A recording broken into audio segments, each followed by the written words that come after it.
பிரியாணி வாங்க போனேன். அந்த கடையிலேயே ஞாயிற்றுக்கிழமை மட்டும்தான் பிரியாணி போடுவாங்க. நம்ம நேரம்னு நினைக்கிறேன், மழைனால பிரியாணி போடலையாம். அதனால் குஸ்காவே வாங்கிட்டு வந்துட்டேன். குஸ்காவை வெறுசாக சாப்பிடும்போது சப்புன்னு இருக்குது. ஆனால் இது குருமா ஊற்றினா நல்லாயிருக்கு. எங்கள் ஊர்லெலாம் குருமா ஊற்றாமல் சாப்பிட தான் நல்லாயிருக்கும். உங்கள் ஊரில் எப்படி இருக்குன்னு கமெண்ட் பண்ணுங்கள். எங்கள் ஊர்லெலாம் ஆம்லெட் 20, மீதி ஆஃப் ஆயிலெல்லாம் 10 ரூபா தான். ஆனால் இங்கே எல்லாமே 20 ரூபா தானா. உங்கள் ஊரில் எவ்வளவு? இங்கே 30 ரூபா தான். ஆனால் எங்கள் ஊர்லெலாம் 60 ரூபா. உங்கள் ஊரில்? கடை இருக்குது, ஒவ்வொரு கடையிலும் ஒவ்வொரு ரேட்டு.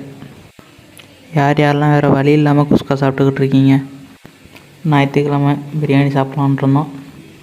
ஏதோ நமக்கு அமையிறது தான் அமையும். அது மாதிரி தான் நமக்கு கிடைக்கணுன்ட்டு இருக்கிறது கிடச்சிரும். இப்போ குஸ்கா சாப்பிட்றோம், நம்ம நாளைக்கு பிரியாணி சாப்பிட முடியாதா? அது மாதிரி தான் அடுத்தடுத்தது போய்கிட்டுருக்கோம்.